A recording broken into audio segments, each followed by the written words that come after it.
Well, friends, it's been 9 weeks that we've been in this series through the book of Genesis. If you can rewind all the way back to the beginning of June, we started this journey starting through, at chapter 1, working our way through big block moments through the book of Genesis.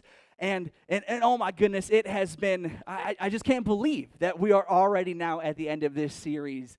And August is a few days away, right? And kids will soon head back to school. And parents, we're counting down, right? And we're ready for, it's 17 days, by the way. If you haven't looked, it's 17 days. We got this, all right? But listen, it's that time of the year, and this has been a great series that we've been through. And again, back in June, we started this conversation. And Genesis really is this foundational part of Scripture, where really we understand so much of why the world the way it is today, we discover all the way back in Genesis.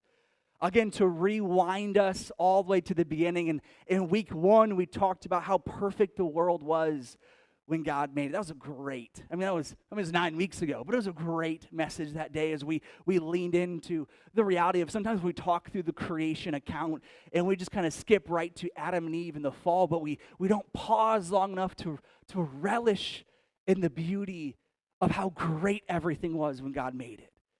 And a lot of people see the horrible things of today, and we'll talk about that here in a little bit, but man, how when God made it, it was beautiful. We talked about that in week 1. And week number 2, we leaned into the moment of Adam and Eve spoiling God's creation and choosing to sin against him and the result of that. And then week 3 leaned into the flood and realizing that sin requires justice. In week 4, the Tower of Babel moment and this reality that sin actually now creates this pride and this arrogance in the heart of people, and it is so dangerous, so much more toxic than any of the things on the outside that we do. This is a poison that is inside of us. Week 5, we talked about God's promise to create a nation of people. That was chapter 12 of Genesis, where God comes to Abram and says, listen, I want to use you. And he makes all these promises, and it really was God's heart of wanting to create a family of people through him. Week number 6, the start of this month, we leaned into this beautiful moment in Genesis chapter 15 where God so badly wants to have this arrangement with Abram that he actually goes through not just making all these amazing promises. Like God makes amazing promises to Abram, but then he also says, listen, we need to kind of create a contract kind of moment. And if you go back and read or you go back and listen to, because all of these are on the podcast and the church app, there's this beautiful moment where God actually takes this animal and they sever it in two, and it was what people did back then to create contracts with each other. They didn't have papers and forms and go through an initial here and DocuSign and all this stuff. Right? They didn't have any of that back then. They would take an animal of a goat or ram, something, and they would sever it in half. Such an intense visual. And what they would do is that when they make this agreement of, hey, this is what's going to look like for us to live in arrangement with each other, then what would happen is that typically the weaker of the two people would walk through the two halves of the animal, and that would symbolize that our agreement is sealed, and would also show that if I don't live up to my end of the deal, that what happens to me will be like what happened to the animal. And God says, listen, Abram, you're not going to fulfill your end of the deal. Just to tell you right now, Abram, you are clearly the weaker of the two of us. You're not going to be able to live up to it, so I'm going to walk through. And Abram watches as he sees the Spirit of God move through the two halves of the animal. It's beautiful. It's one of my favorite parts of Genesis. That was week number 6. Week number 7, we talked about how Abraham's nephew Lot has his own idea of how he should do life, and so he embarks on his own separate journey, and he lives a life that's not a part of God, and he sees just this chaos unfold in his life and how much it costs him. Last Sunday, week number 8, we talked about God's testing of Abraham's faith and seeing if Abraham, through the testing of sacrificing his son Isaac, if Abraham was withholding anything from God. This test of faith of Abraham, I want to know that you're not holding anything back from me. And perhaps you remember from last week where the Lord stops him as he's about to, and then he provides a ram, and And Casey did a great job preaching through that last Sunday. This has been a great series, friends. As you've heard us talk about almost every single week, is that when people often have questions about the Bible or questions about faith and Christianity and questions about church and the world around us, again, we often go back to the events of Genesis to help us understand why things are the way they are, because they've been like this from the beginning. And you see, actually, even just the other day, an old friend of mine had posted a really big, challenging question on Facebook, right? And I'm not the type of person who enters into the comment thread of all that stuff. I know most people, like, there are some people, and you know them too. There are some people who, like, they wake up in the morning and they're like, I can't wait to stir up some drama on Facebook. I just cannot wait. And then there's the rest of us who are just weird, like peeking through the bushes. Like, we're just there, like, to see what drama people are doing online, right?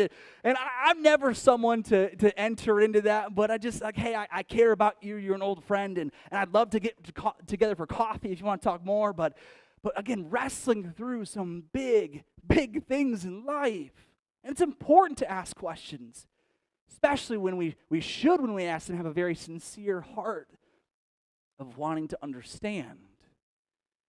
And you see, a question that we've talked a lot about, actually when we began this series, is this question of why does God allow suffering in the world? And if you, rewind, go back to the first, second, and third week of this whole series, we stepped into that a lot. And so I encourage you, again, all of those messages are on the podcast tile on the church app. Go back and take a listen, because we lean into that really hard in the first few weeks.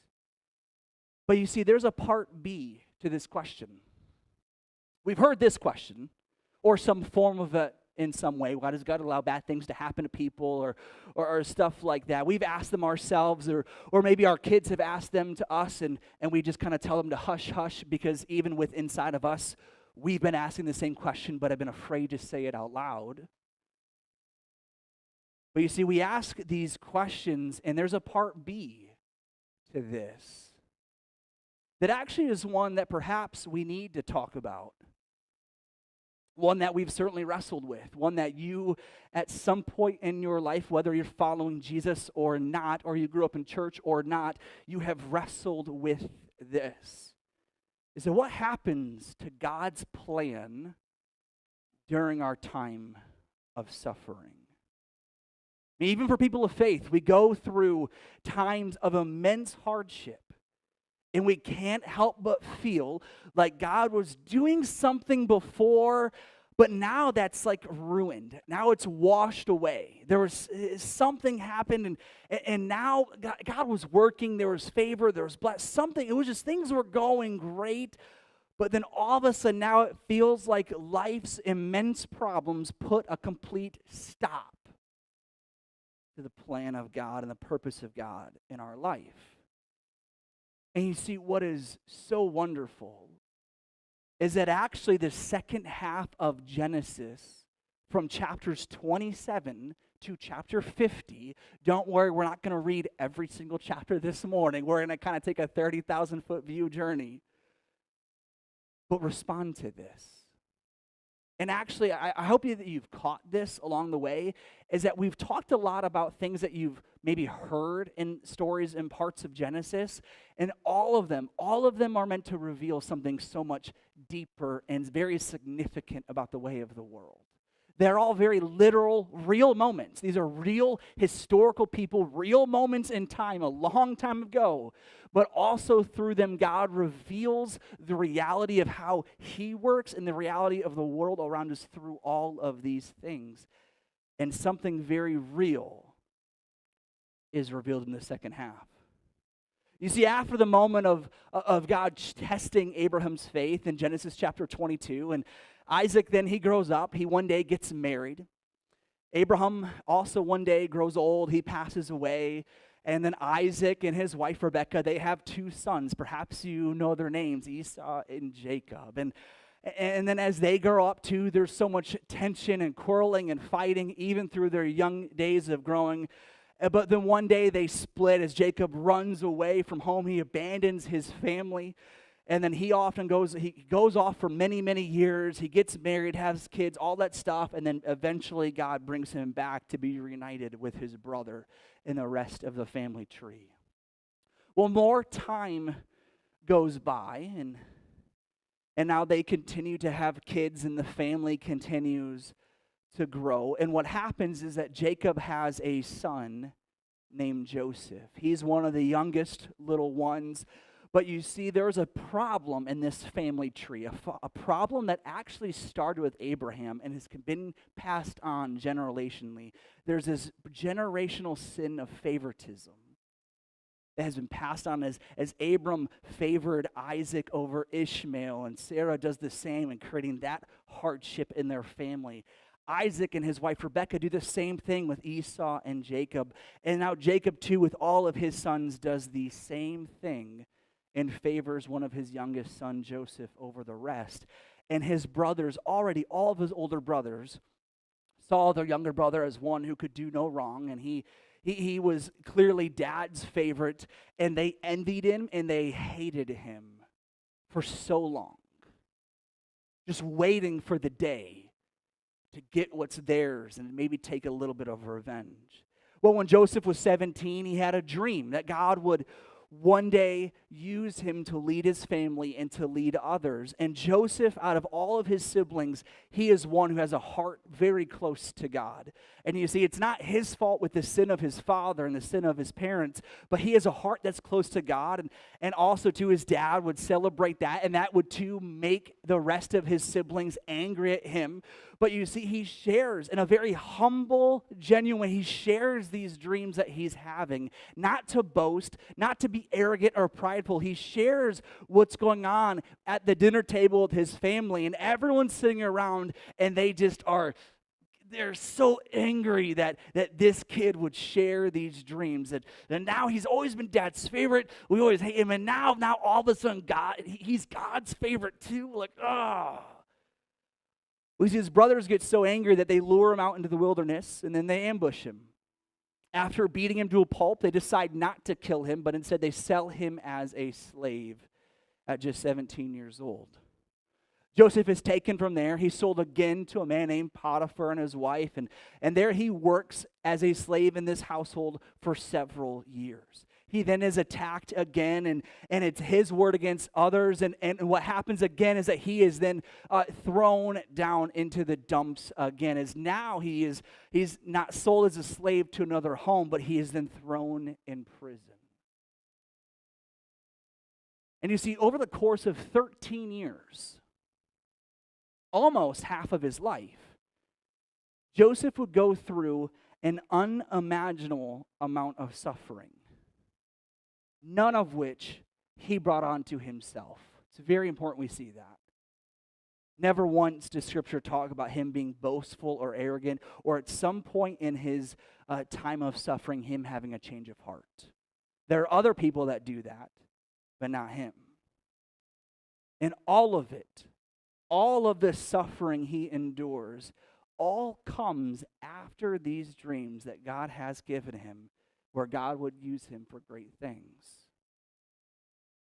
See, friends, it's a great promise that we have in Scripture, that God has purpose and a plan for our life. We hear it often talked about in Jeremiah 29:11, for I know the plans I have for you, declares the Lord, the plans to prosper you and not to harm you, plans to give you hope in a future.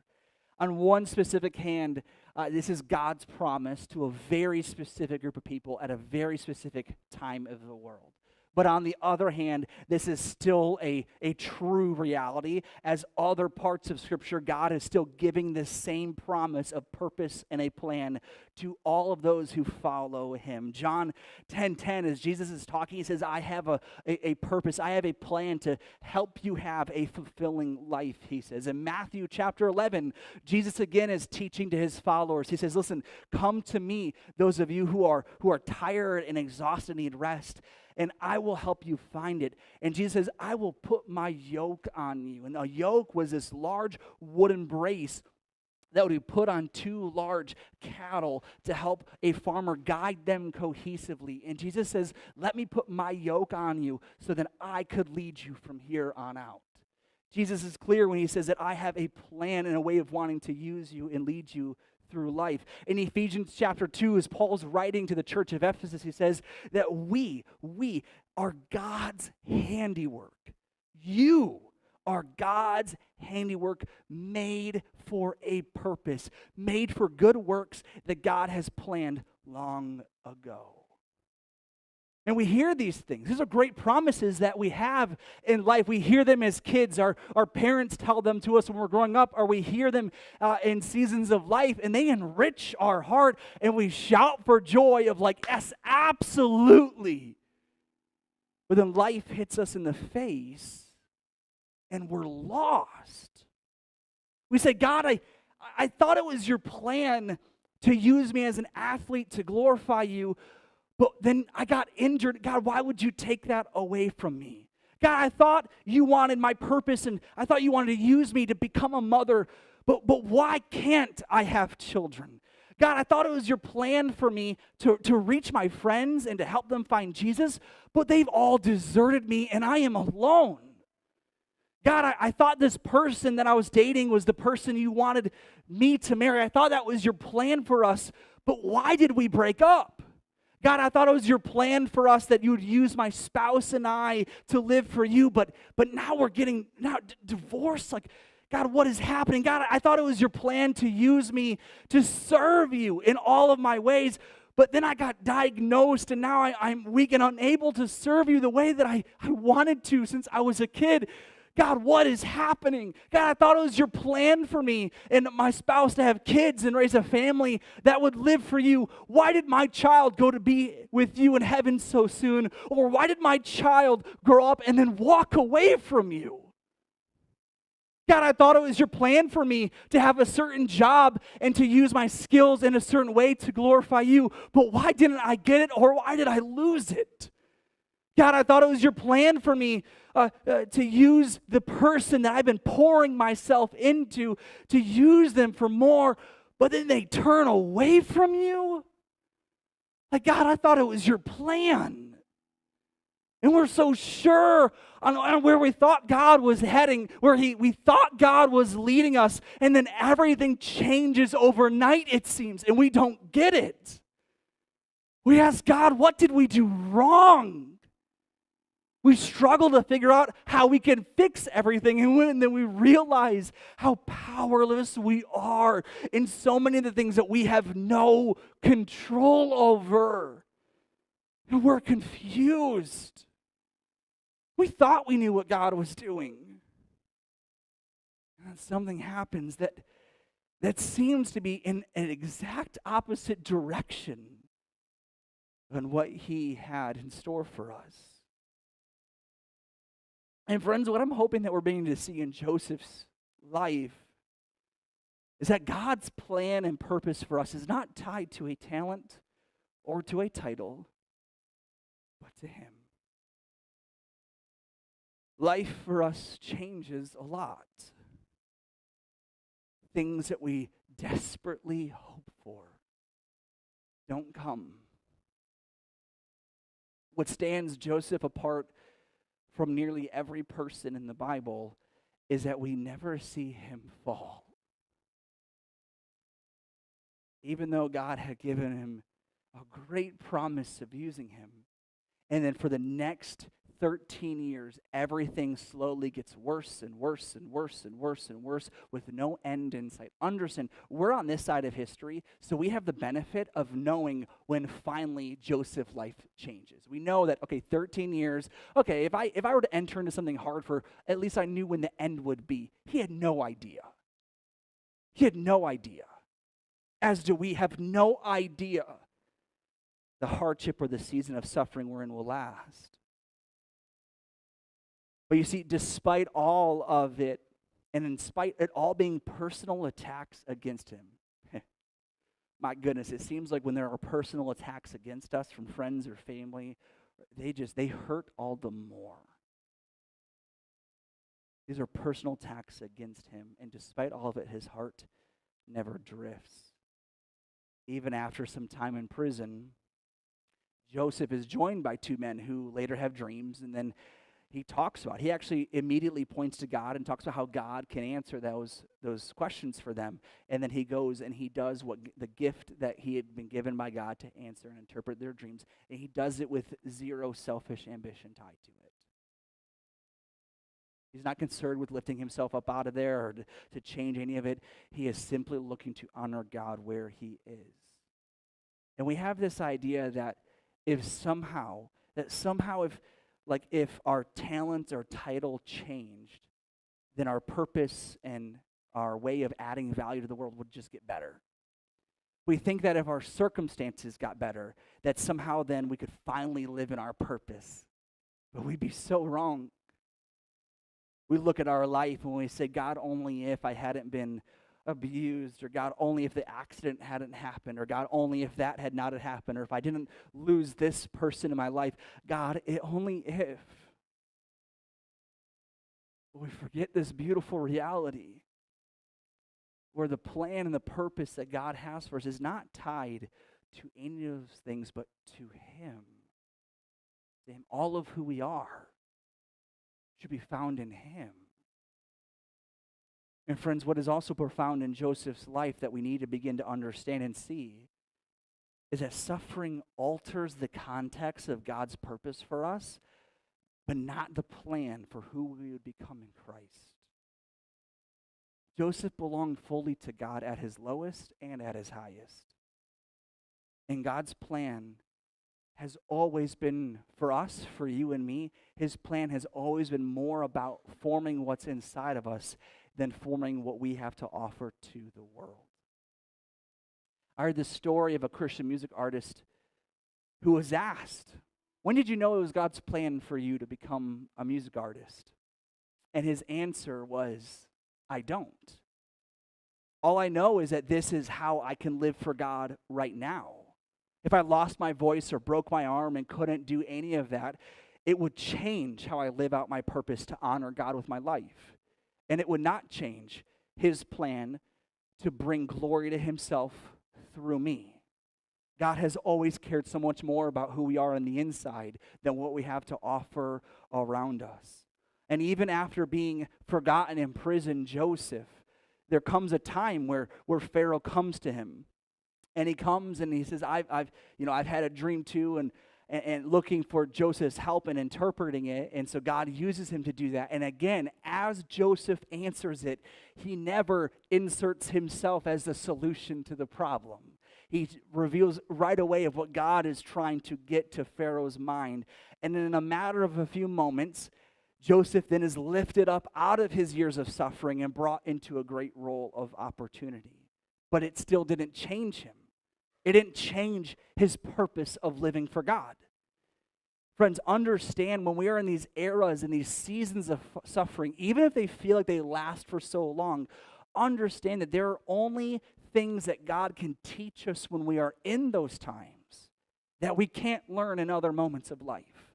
And it's not that God causes these things as a teaching lesson, but they are certainly an opportunity for us to grow. I'll never forget many years ago. I was a youth pastor at a church when I was in college, and we had a boy in our student ministry whose family had gone to another church, but he loved our youth group and would come. And the entire time that we had known them, his dad had always been very sick.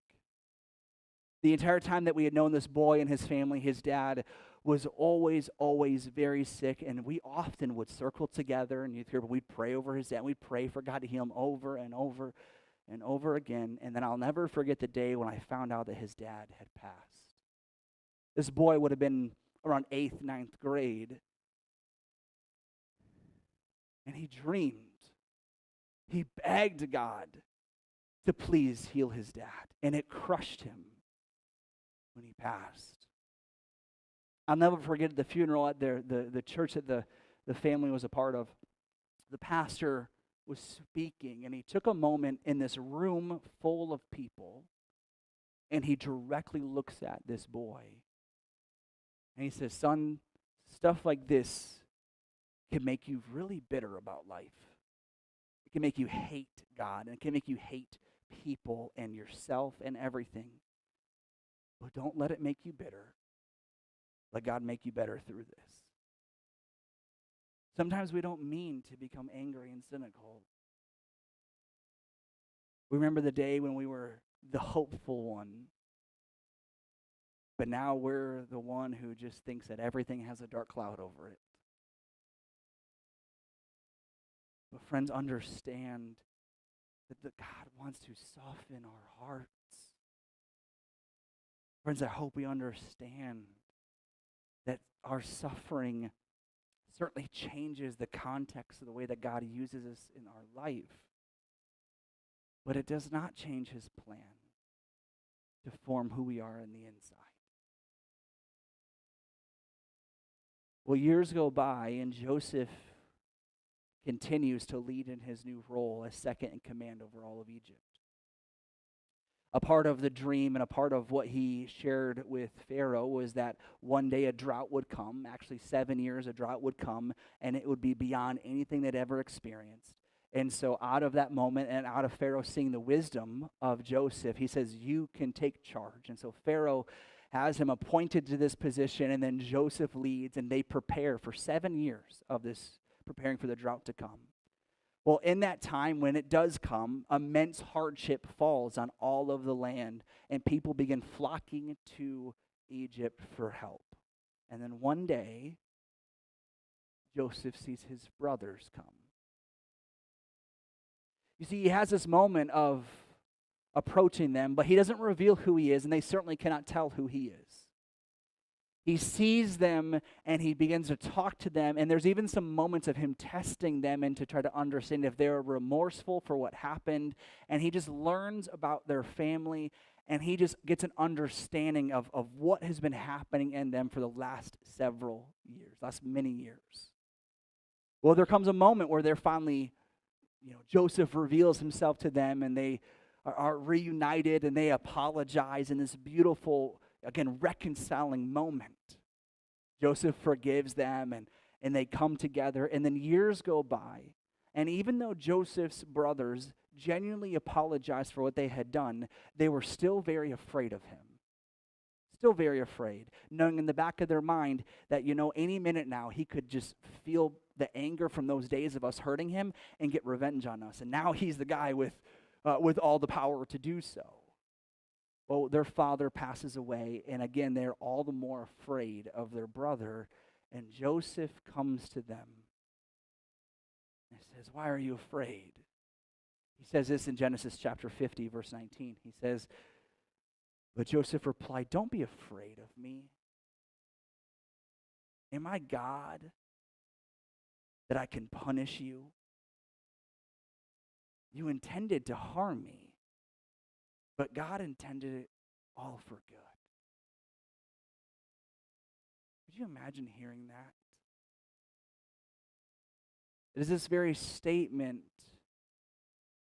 that Joseph makes that is not only meant to help his family understand, but the rest of humanity understand that suffering does not get in the way of God's plan for us. That is the theme of the second half of Genesis.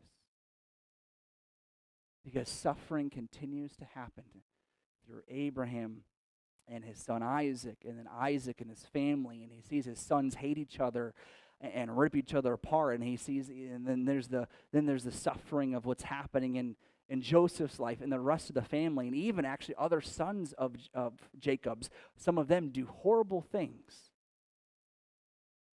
But yet still the overarching message is that suffering and hardship does not get in the way of God's plan. Our hardship may be a surprise to us, but it is not to God. And when everything has gone wrong and in the wrong direction, God is still very much working. And friends, understand here in Joseph's voice to his brothers as he speaks on what is God's providence. Understand that God's providence is his never-ending effort to be involved in all things and bring about his goodness and purpose. Perhaps you've heard this word around, but understand that this is a great, great promise of God's providence as he, in his never-ending effort, is to be involved in all things and bring about his goodness and purpose. What his brothers meant for evil towards him, God's providence still brought about his plan and his purpose and his goodness.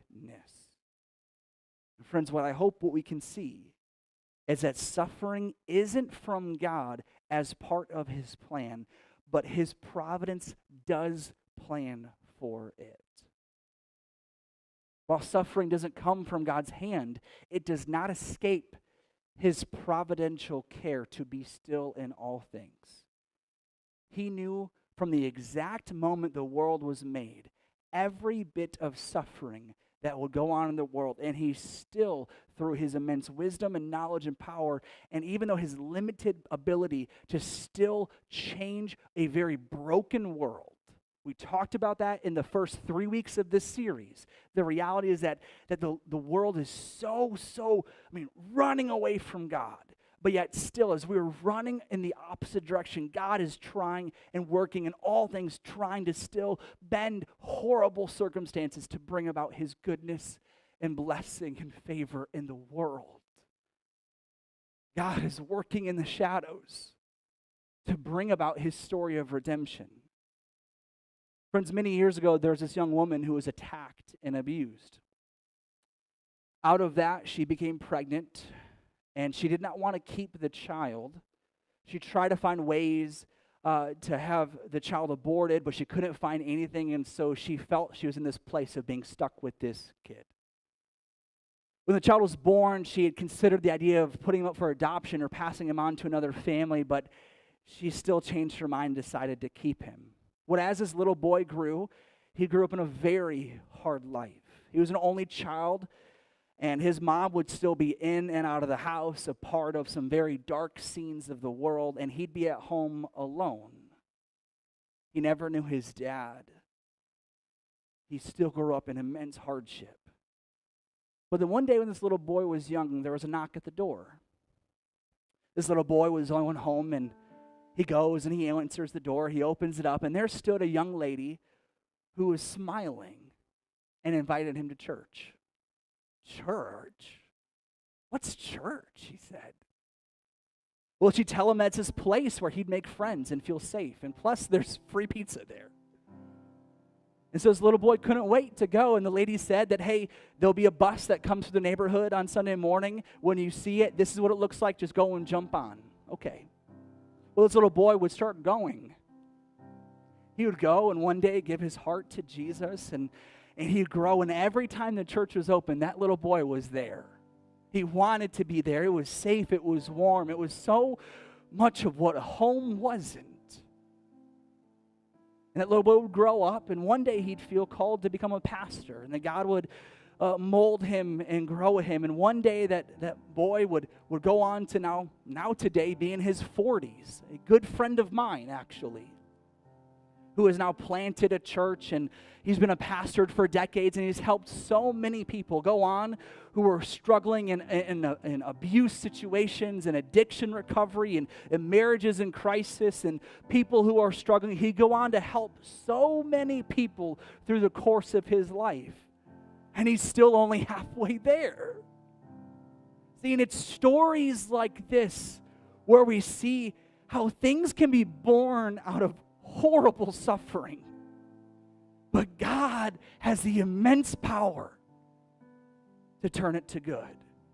This is what Romans 8:28 tells us, this great promise. It says this, and we know that God causes everything to work together for the good of those who love him and are called according to his purpose. Friends, understand, I always love the last part of this text, because when he says called according to this purpose, he's not referring to a select group of special people. Understand, when he says called, it's kind of like when we were kids and we were like playing out in the yards and beating each other with sticks. And when it was dinner time, mom would go, dinner! God is calling.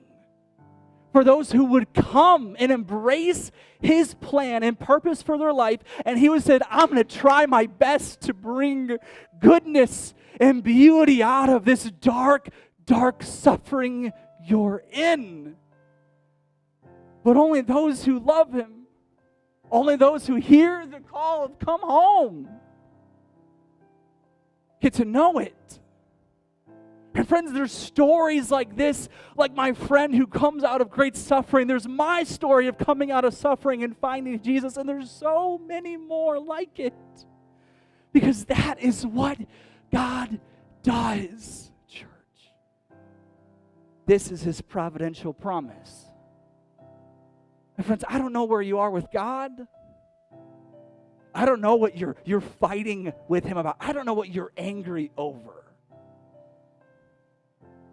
Maybe you don't even know.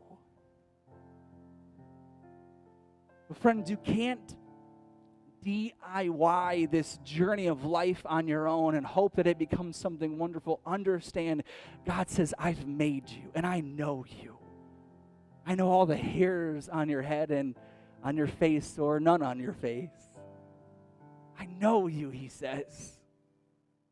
And he said, I want to use you. I want to be in your life. And even if suffering comes, that does not change the work I'm trying to do on the inside of who you are. Because the real secret is as the Lord works on the inside of us, it just naturally spills over. It just spills over accidentally into our relationships and into our family, into our work, into the situations and circumstances we're in. We talk about people who go through hardship, but then God uses them to help so many others through it. Understand, they didn't start with that in mind. It just spilled over as they aimed to allow Jesus to have all of who they were and have a heart that belonged to him. One that would be made new by him. And from that, this beautiful transformation takes place. Friends, I don't know where you are. I don't know what you are wrestling with. But I tell you this. Let God soften your heart. Let him whisper to you. Like how a father would kneel down next to his child.